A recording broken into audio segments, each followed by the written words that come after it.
significa de amasar. ¿Usted se considera masa? No. No, ya, racionalmente. Damos un concierto de rock ahí, un concierto de repente se funciona estampida. La gente sale corriendo, todo el mundo, la gente reacciona parece como masa, pero no, es un individuo racional que toma sus propias decisiones. De hecho, Pericle está trabajando con ese elemento, ¿no? O sea, ahí se dirige a los logos o al pato del auditorio. ¿Cuál es? ¿Cuál carácter? Él está buscando el logo del auditorio en cierta medida. Pues recuerda que yo creo que está direccionado a los familiares de los primeros soldados muertos.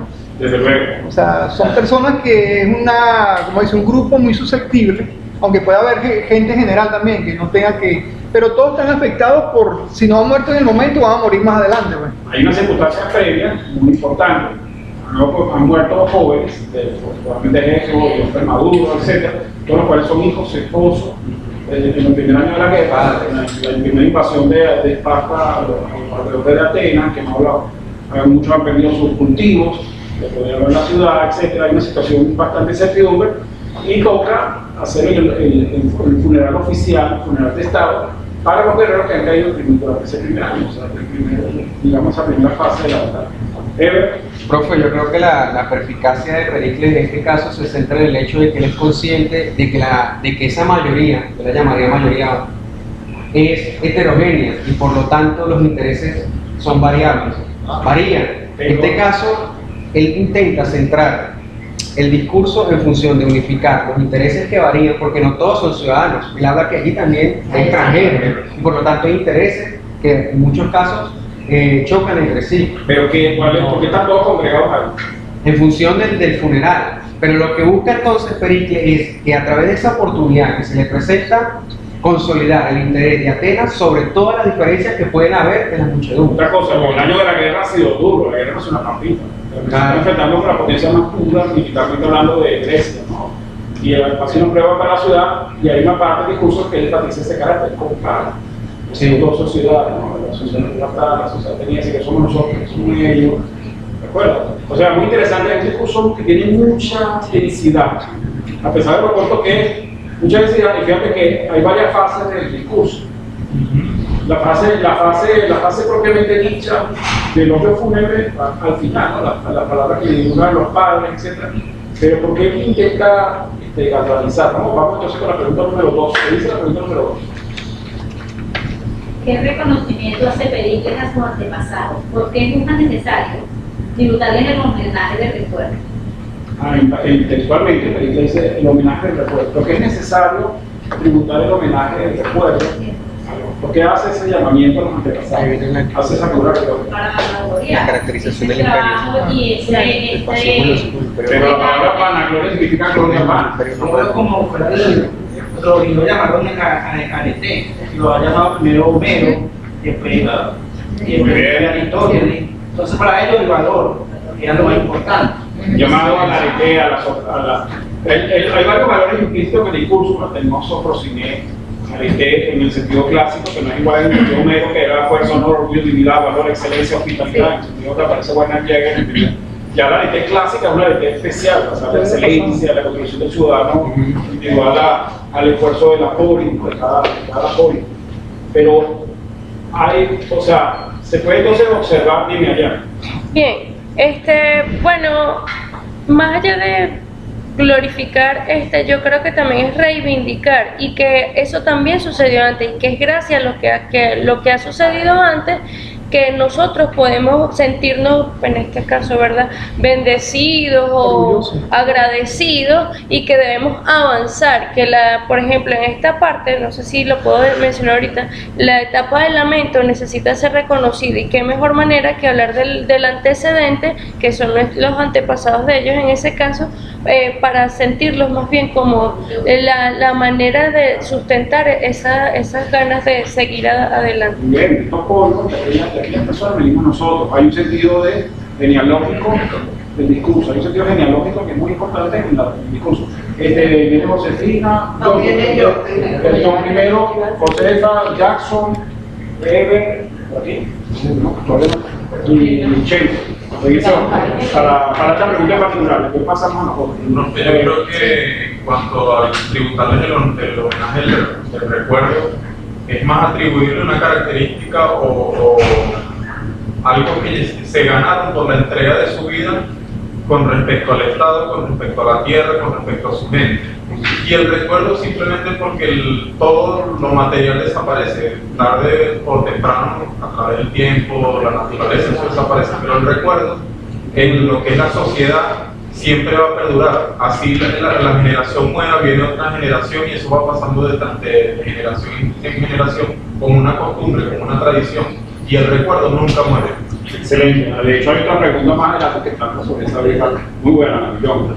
¿Quién más quería que lo que intervenciones? ¿Quién venía después de Sí, aparte de eso de que decía yo, también veo que él está haciendo como un piso sólido hacia donde va dirigido su discurso, en el sentido en que él toma elementos, por lo menos, de lo que tiene su antepasado, que sobre todo son los valores que ellos sembraron. ¿Para qué? Para hacer como un recordatorio de dónde venimos, hacia dónde vamos y qué debemos mantener. Y es importante mantener. Pienso que estaba haciendo todo el tiempo en el discurso ese piso, un llamado a esa toma de conciencia, pero para mantener como un orden y establecido. Pero, precisamente, ¿el pueblo ateniense tiene baja autoestima o alta autoestima? Muy alta, volante. Está muy orgulloso. De hecho, acuérdense que la actitud de Elena, en general, de todos los líderes, con respecto a una superpotencia como el Imperio Persa desde lo de Reino, o sea, es realmente bueno, pues son gigantes, son bárbaros, o sea, el griego es muy centrado, evidentemente, en la disputa que tengan de esa, entre comillas, superioridad de su civilización sobre las otras, o sea, está muy centrado. En este caso, es una disputa entre Estados griegos, entre ciudades Estados griegos, pero aún así, los atenienses se sienten muy orgullosos, se nota una autoestima alta del colectivo, o sea, en psicología social eso se llama, o sea, una identidad colectiva bien lograda, o sea, bien estructurada, y él sabe que está trabajando, el discurso va dirigido a gente que, a una sociedad que tiene una autoestima muy alta. Porque no están en crisis, y yo creo que esa guerra va a tener probablemente de su mejor época, están en la final, de los 50 años, eso que le estoy diciendo de gloria, y se sienten sumamente, en un punto anímicamente, están muy altos, están pasando una dura circunstancia, una guerra, pero sin embargo, él sabe que está en auditorio, que está muy orgulloso de eso. De Jenny. Profe, por eso él... Perdón, venía Jackson, disculpa, ¿tú la pasada a Jenny o...? Bueno, sí, pero después la recobro después. Claro, tú aprovechas a Jenny. Profe, por eso él toca la parte sensible, pero no con lástima, sino que sigue exaltando al griego, a las personas que ya no estaban. Entonces, lo que estábamos hablando es que él hace un estudio, o sea, histórico, si se quiere, porque él habla hasta de los antepasados y dice, sí, si ellos fueron buenos, mejor fueron nuestros padres. De modo que las personas que en ese momento están siendo elogiadas sean aún mejor. O sea, lo que ustedes pueden hacer, nosotros, los ciudadanos que estamos, puede ser aún más amplio el apoyo. Muy bien, profe. Quiero hacer una relación de la primera pregunta con respecto a la segunda. Pericles, en cierto sentido, dice que tiene como una cierta duda de la verdad, porque los que presenciaron la guerra, o los que viven el sufrimiento de la guerra, pueden escucharla, pero que se queden muy por debajo de las expectativas que ellos quieren escuchar.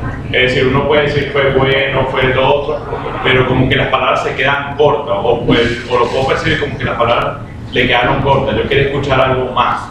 Y en el otro caso, que son los que no participaron en la guerra, que no tienen a quién llorar, pueden parecerle las palabras de Pericles como muy exageradas.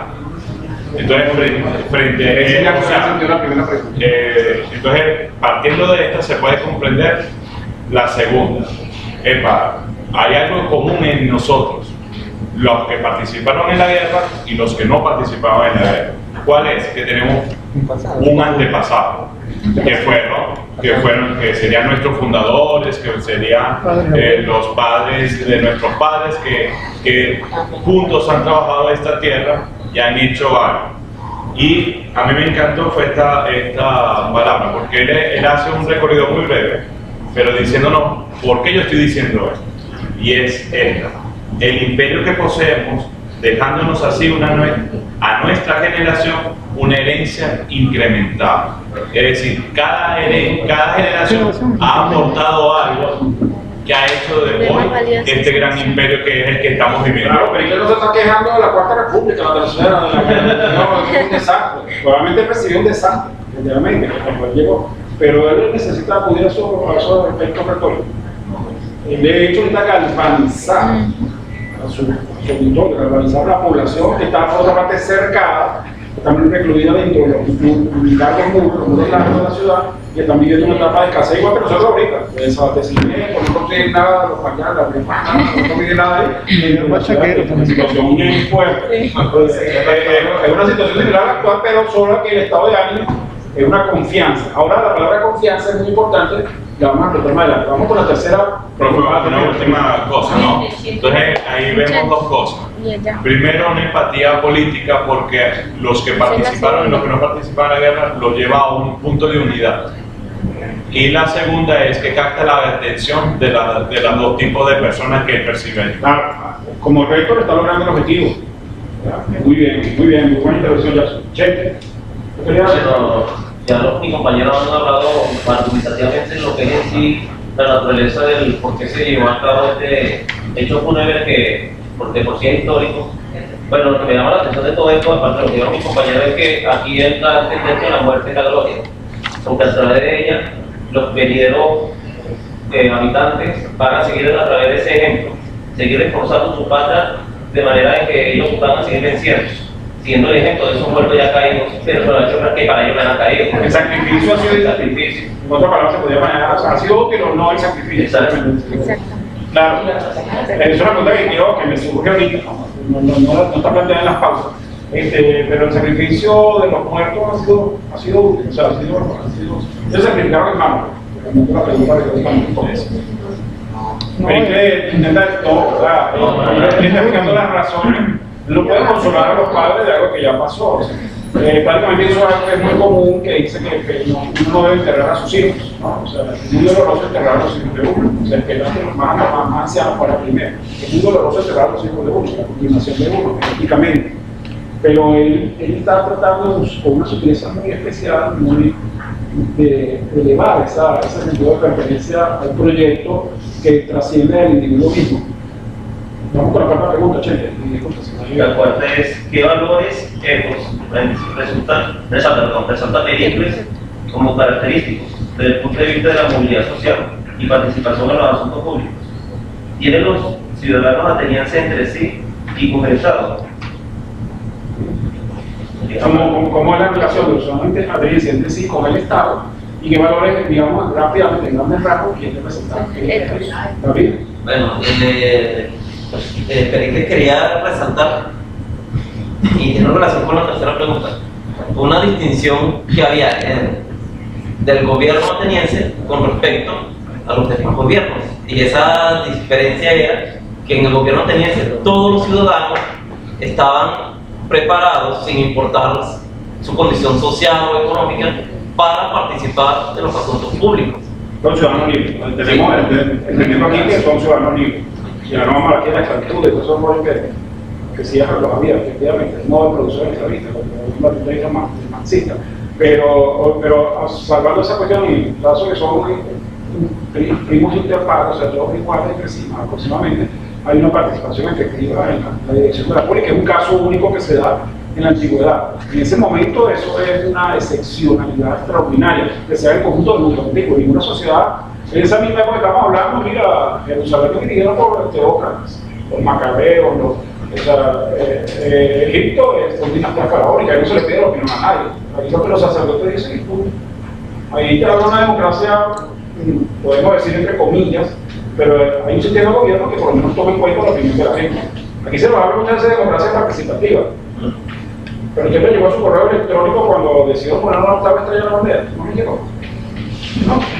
Y le llegó a su correo electrónico, le llegó la previa para votar por el Papa actual. No le llegó. No. ¿Qué participación tenemos nosotros? Son cúpulas que toman decisiones, en el caso de la iglesia, ellos alegan muchas cosas, el Espíritu Santo, el caso de los religiones, no sé. Pero muchas veces no, allá en esta cuestión, ese tipo de democracia hoy en día no funciona, salvo en algún cantón suizo pequeñito, o sea, ese tipo de democracia que participaron hoy en día la densidad poblacional, etcétera, es imposible la viabilidad de ese tipo de cosas. Pero lo que quiero resaltar aquí es la discurso directo, una población que está sometida a estrés en ese momento bélico, social, está sometida a pruebas. Vamos con la siguiente pregunta. Hay una parte muy importante cuando él dice que hemos preparado nuestra ciudad en todos los aspectos y de forma que sea completamente autosuficiente. O sea, toda la población está preparada precisamente para funcionar en todas las actividades, para ir a la guerra, ir a la paz. O sea, todos estaban preparados con las mismas condiciones y tenían el mismo derecho. No es que la guerra fuera algo inevitable en Grecia, eso era común. De hecho, el gran cáncer que destruyó a Grecia y la hizo sucumbir finalmente ante Roma fue las disensiones internas. La guerra no es una cuestión excepcional y los atenienses no creen que son idealistas, es muy idealista. Este discurso es una sociedad muy cuidadosa entre sí de los derechos de ellos, pero no crean que cuando arrasaron la isla de Delos, en el episodio que los atenienses se comportaron de forma muy brutal. Cuando asediando a Potidea, por ejemplo, el caso en la misma guerra con eso, o después el caso, por ejemplo, en el cual convocaron a 8 generales después de la batalla de la Regilucia, de eso llegaron, Sócrates se opuso o sea, el caso a lo largo de la historia que ustedes sus investigaciones se dan cuenta de que la pública no es que en ese sentido a lo externo, a las relaciones exteriores, no es que son unos corderitos que están predicando la palabra de ellos a los demás, sino que hay un sentido interno de lo que son ellos. La pregunta siguiente, ¿cuál es? ¿Por qué determinadas leyes no escritas pueden eventualmente acarrear vergüenza a quien las infringe? La palabra está textual. ¿Por qué determinadas leyes no escritas? Eso tiene que ver con la siguiente pregunta, vamos a poner más fácil, hacer las dos preguntas en una sola. ¿Qué diferencia establece Pericles entre el modelo social de su polis y el de sus enemigos en el primer año de la guerra, los espartanos? Bueno, vamos a una cosa, vamos a responder primero esa pregunta y después la anterior la reaccionamos con una que sigue. ¿Qué diferencia social se puede establecer entre, en este caso, la ciudad que están enfrentadas, Atenas y Esparta? Más evidente, primero que se trata de una democracia contra otro modelo político que estaba establecido en Grecia, en donde se quemaba el militarismo. En el caso ateniense no era así. Muy bien, Enrique elemento destaca Pericles de eso.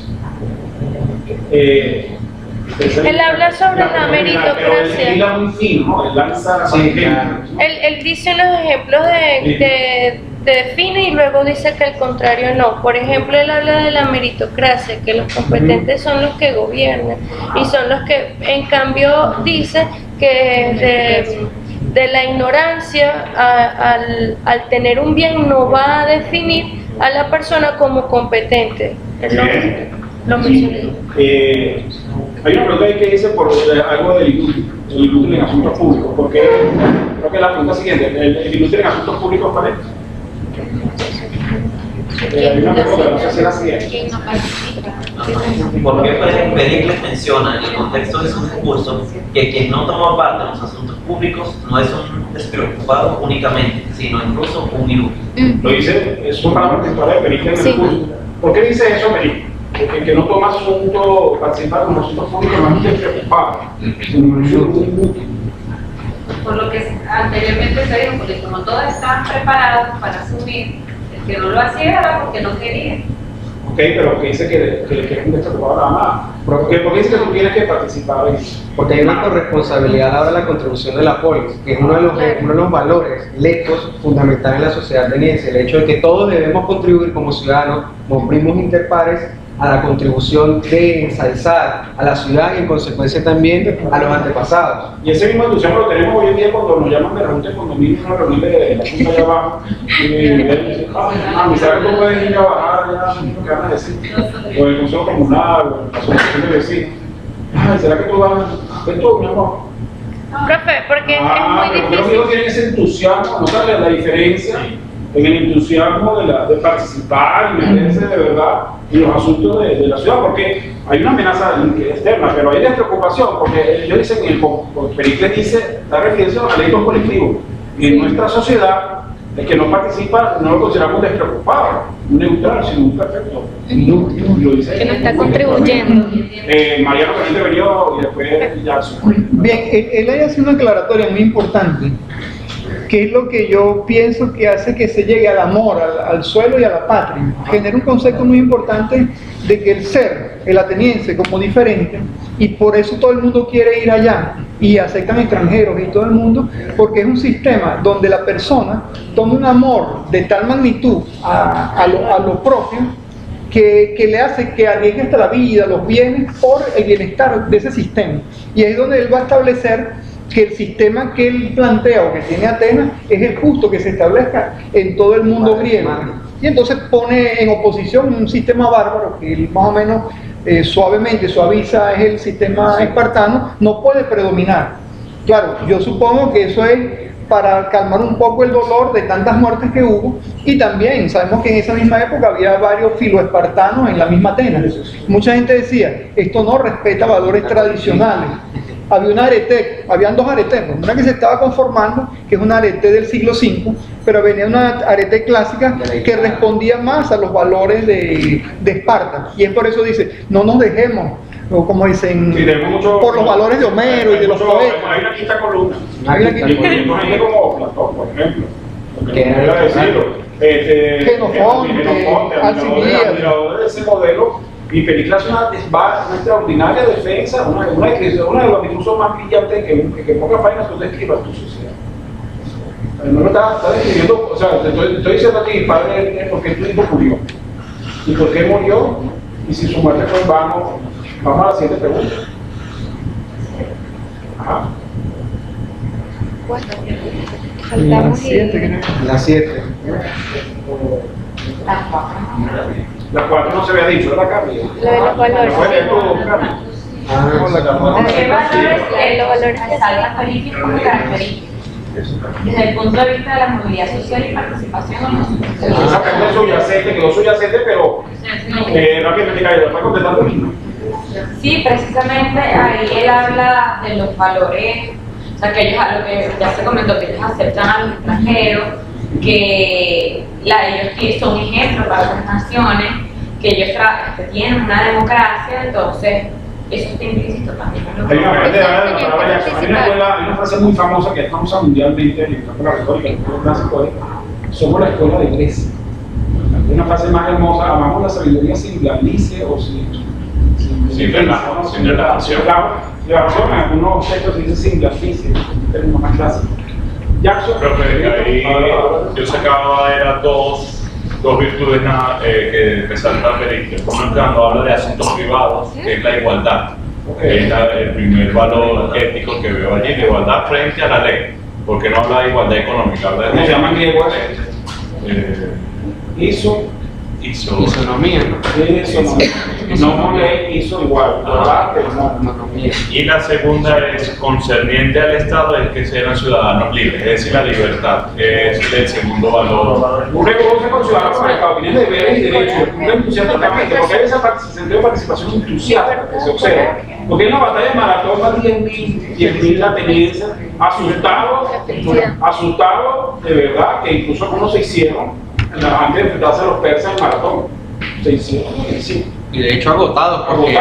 Sin embargo, ellos cuando esos escudos están unidos, ellos se sienten como corre con aquella escena, que corre con larga los aparatos que tienen y puedo correr. Y entonces en ese momento de Maratón, al enfrentarse a la tropa de Mardonio, de Blatis, de repente sienten, bueno, mira, yo pensaba que no somos héroes, y todo el mundo sí lo son. Es que ahí justamente está. Increíble. Ahí está la persona de Clístenes, de Solón, hay una explicación sociológica de eso, pero en ese momento se da un punto exacto de que, oye, eso pasó en 480, es decir, unos 40, 50 años atrás.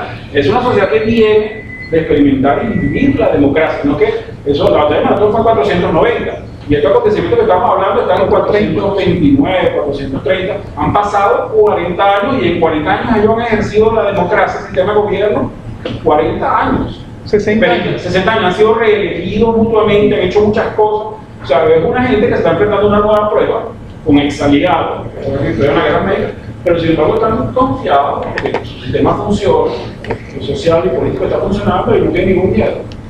van entendiendo eso, el derecho de un líder que está. Existe el liderazgo es igual, la retórica coincide con el liderazgo. Pero en este caso, y aparece el elemento carismático. pero un carisma basado en la textualidad. No. En la petición de principios. No lo estamos viendo. Síganme, porque esto es así en argumentos circulares. En balanza. Observa cómo es la estructura de ese logos. ¿Cómo son las premisas? Vean las premisas. Cada argumento que está diciendo tiene sus premisas sólidas. Sí.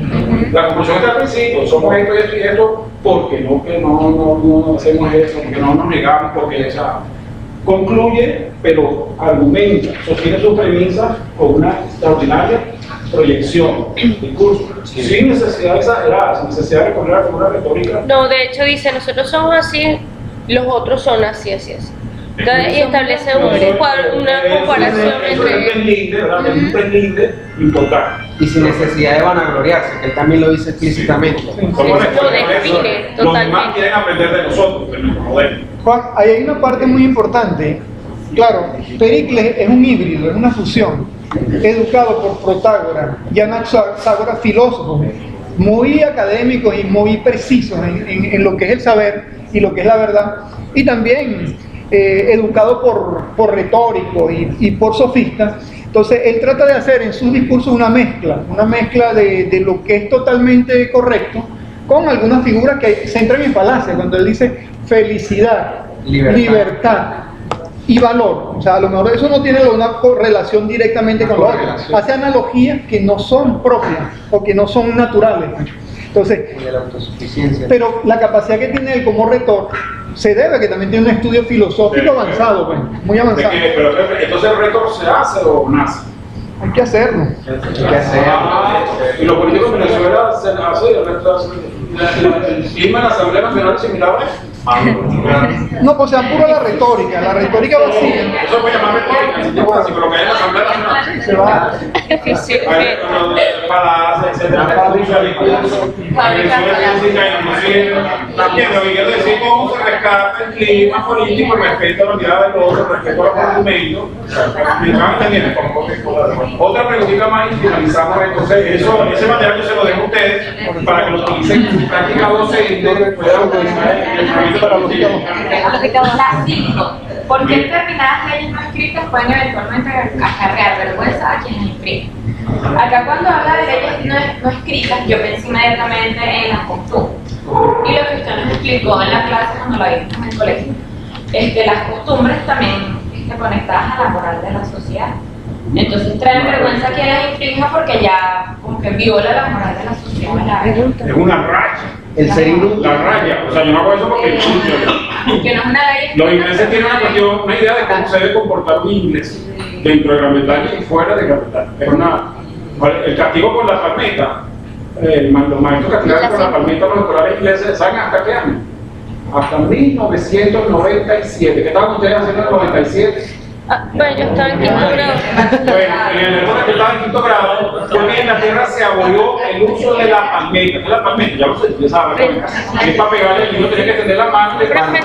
Porque es una sociedad como esa, industrializada, democrática, no sé qué, todavía el maestro tenía autorización para usar la palmeta en la escuela primaria. Porque funciona.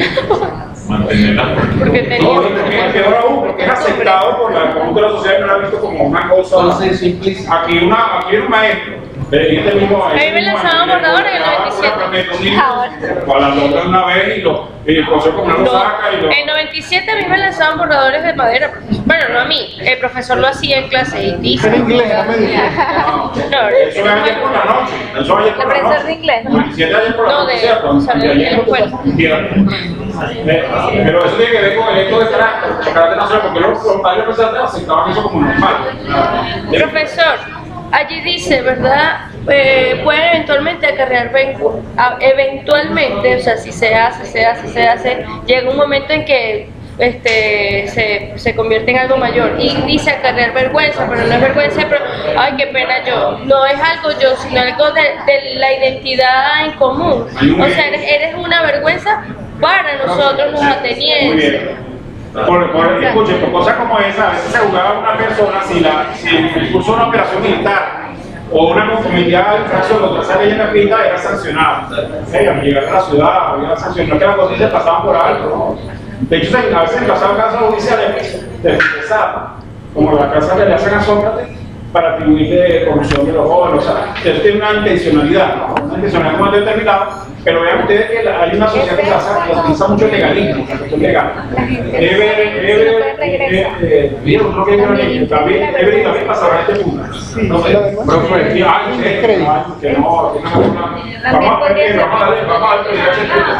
¿Qué podría ser en ese caso? No, me llamó poderosamente la atención aquí. Al final de la ley dice: el amor a la gloria es, en efecto, lo único que no envejece.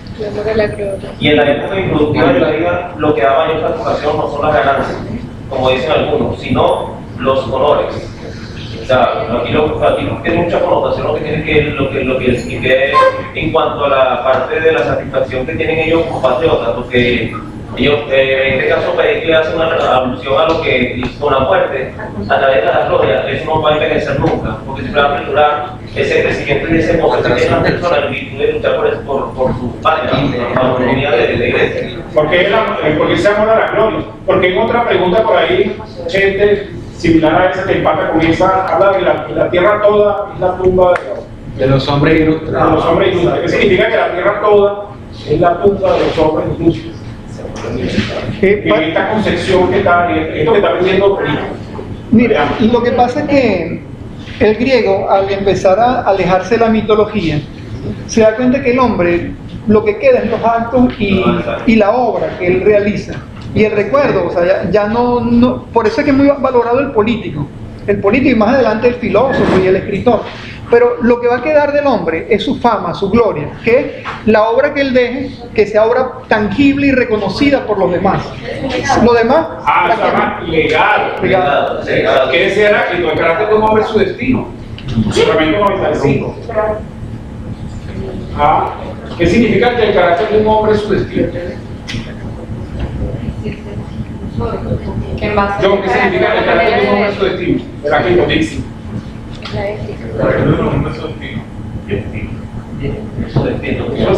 Claro, su el carácter es el etos, eso es lo que hace un hombre. Tú eres lo que tú estás siendo en este caso.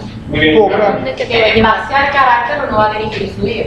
Todas las acciones van direccionadas por el carácter. Tu personalidad, cambia carácter por personalidad. Porque estaban ustedes aquí no saben. Por nietos. Pues tú tienes nietos. Porque Guillermo y José y Jackson son latinistas. Se calaron 10 meses, 11 meses, tuvieron un hijo tan alto, tan fuerte, que ya como latinos. Porque perdieron los viernes en la tarde, o no lo perdieron, ganaron. ¿Por qué ganaron los viernes en la tarde de una cuadra? ¿Por qué lo hacen? ¿Por qué lo hacen? ¿Espera un beneficio económico de ellos? La satisfacción. Tenemos que aprender a entendernos que nosotros estamos vinculados. Sí, totalmente. Eso es lo que quiere subrayar ahí, la tierra es la tumba toda de los hombres. Y hay otro elemento, así que ustedes pueden observar ahí que otros pueden captar, que está intervenido ya para cerrar, porque no se Yo. Alto, no puede ser algo más. ¿Qué enseñanza? A ver, ¿qué impresión le dejó? Vamos a hacerlo más general. ¿Qué impresión le deja este señor? Aquí, bueno. En general, vamos a hacer un cierre. Dime, aquí yo veo que él ve asustado de manera general, donde todos participan en la construcción de ello. Y como dice, el ego que tenía era muy alto. Y es más, cuando los hombres regresaban de la guerra, eran como excluidos en la parte de esa vergüenza porque no murieron, no llegaron a ese arete, a esa virtud. Que el caso de Espartano sí, vuelve sobre el escudo o sobre el escudo. Sí. Lo que le pasa al soldado de Leónidas que se tiene que retirar y se raya todo. No recibe la honra fúnebre como si la recibieran los demás. Entonces eso ayuda a la generación, o sea, ya en una parte dice, bueno, ustedes deben de procrear a la nueva generación para que lo defiendan. Es como que seguir esa generación y a lo que están en a ver, yo le pregunto a ustedes, antes de dar la palabra a David, ¿cuál es la antorcha que ustedes tienen que llevar? Porque ustedes nada más satisfacer mi generación, yo, mi curiosidad intelectual, tengo responsabilidades con lo que viene detrás de mí. La multiplicación del conocimiento. Yo cuando yo de filosofía lógica jurídica, la filosofía correspondiente, te llaman, ganan mucho dinero en el campo privado, pero te llaman para requisito para ser juez que tiene que tener 2 años de dando clases en la universidad. O tú quieres formar un hecho, quieres ir más allá, meta Yo creo que en ese sentido Pericles se refiere, más allá de dejar el recuerdo del honor, dejar el Estado, la poli, de manera firme y que se mantenga y se desarrolle, se amplíe mucho más. Igual, por lo menos en mi carrera, me gustaría más que simplemente ser reconocido o famoso, qué sé yo, dejar algo para que los demás hagan de Venezuela un país mejor y jurídicamente hablando. Ok, muy bien. Medio todo esta fecha de Pericles, está apuntando de una vez y le pega a la montaña. Sin embargo, él va al final, al objeto final del discurso, que era cómo finalizar, la última pregunta, o la penúltima, la de los padres. ¿Qué características tiene el mensaje final de Pericles para los padres de los difuntos? Muy bien. Hay que cerrar el discurso. No pongo a tener a la gente excitada todo el tiempo, hablando tengo que aterrizar, hay que ir a comer, hay que ir a luchar. Hay que luchar, pero ¿cómo finalmente? Es lo que va a terminado ya lo que he dicho, marches. Podéis retiraros. Es la única función directiva, ¿verdad? Del discurso. De todo el discurso. Dicho esto, pues, algo así por ejemplo, marchamos, retiramos. Uy, la gente echado que azul esa vida, sin decir palabras. No lo aplaudieron, es propio que vayan a aplaudir al este señor. No, una oración dolorosa, como ha habido mucho, dolorosa, me ha dicho usted. Pero se puede decir que logró su cometido quizá de consolar a los padres. Los padres se sienten que los funerales que hicieron los vindicaron, las víctimas, o sea, las víctimas de... Yo creo que sí. Completamente no, pero... Bueno, claro, obviamente no. Si tu hijo murió, si tu padre esposo, oye, no te, nada de eso te va a consolar. Eso la historia, sí. Mira, el Estado le dio respuesta. El Estado le dio respuesta. Profe, David.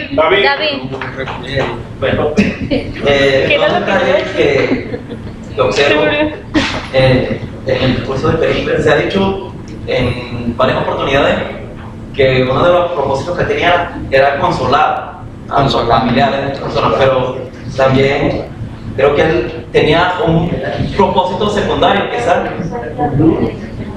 llevar ese consuelo, pero también motivar a los que estaban allí que se unieran también, se hicieran partícipes de esa guerra que se estaba llevando a cabo.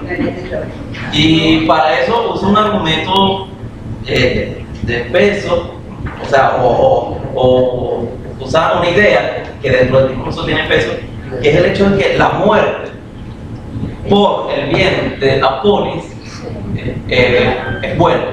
Por lo menos no es bueno ni buena parte, pero está justificada en este caso extremo. Una apología, sí. Bonito por mi parte.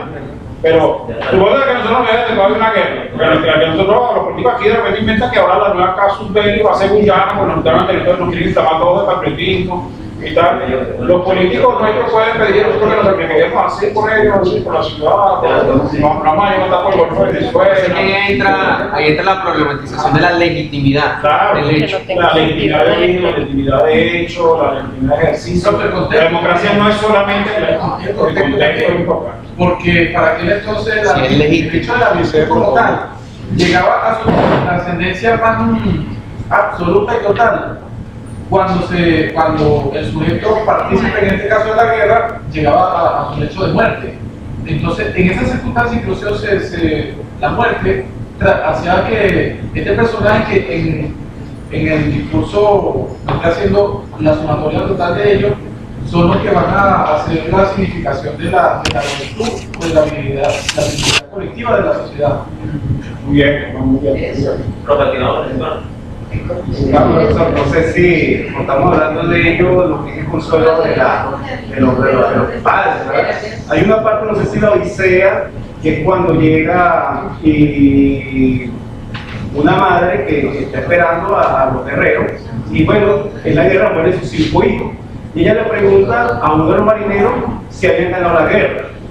Y el marinero le responde que lamentablemente habían muerto con sus hijos. Y la mujer le responde, no te pregunté eso, te pregunté si ganamos la guerra. O sea, para ellos la guerra era algo muy de sobrevivencia, o sea, porque una guerra era prácticamente casi como esclavo. Y lo segundo que quería decir, pues la importancia del discurso, el éxito del discurso es tal, bueno, que después de 2000 años todavía lo estamos discutiendo, todavía lo estamos resaltando de la gloria de Profesor. Sí. Pero él va primero. ¿Quién?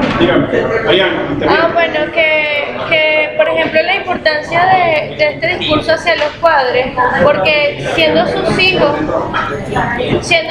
los que han muerto y es sangre de su sangre, ese ha sido el aporte de ellos. Sin embargo, el dolor que los embarga, debe ser memorado como para tener fuerza, profesor.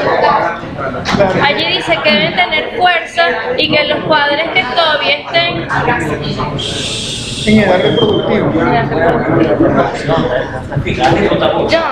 Ok, bueno, de todavía, mire, yo le debo ese material, yo le dije, yo la advertí la semana pasada que es una clase de overcharge, una clase sobrecargada porque se me quedaron muchas cosas por decir, ya hasta aquí llegó, se me acabó la cancha del fútbol, se me acabó de llegar a la playa, yo estaba muy entusiasmado. Traté de darle algo del ejercicio de la retórica, la teoría de la argumentación, porque es una parte muy importante de que ustedes pueden profundizar. Recordemos que es un diplomado y aquí no te le hago el la profesora que hacemos es hacerle mire, algunas personas tuvieron problemas con el libro Félix y Sofía, otras no, pero tengo demasiada. Hay un principio de la evaluación que la evaluación muestra a todo el mundo o no lo es para ninguno. Muchas personas manifestaron que quieren levantar la mano, quieren leer efectivamente el libro de Sofía. Completamente. Bajan a levantar los que no pudieron, por ejemplo, porque completar el libro, lo consiguieron, no tienen ningún problema. Completamente. Miren, jóvenes, yo necesito, para terminar, hoy los he evaluado exhaustivamente, es una ejercicio de calentamiento bastante potente, y estoy terminando ya con la última actividad de hoy. Vamos a esto, te voy a escuchar. Necesito una evaluacióncita que es un repaso, lo van a hacer en pareja, eso de los parejas o en el equipo de 3 personas, es un repaso rápidamente de todo lo que vimos ahí, que tenga como un insumo para completar el 20% de hoy. ¿Okay? Pueden voltear la prueba, por favor, es muy sencilla, de una parte de cultura. Pues,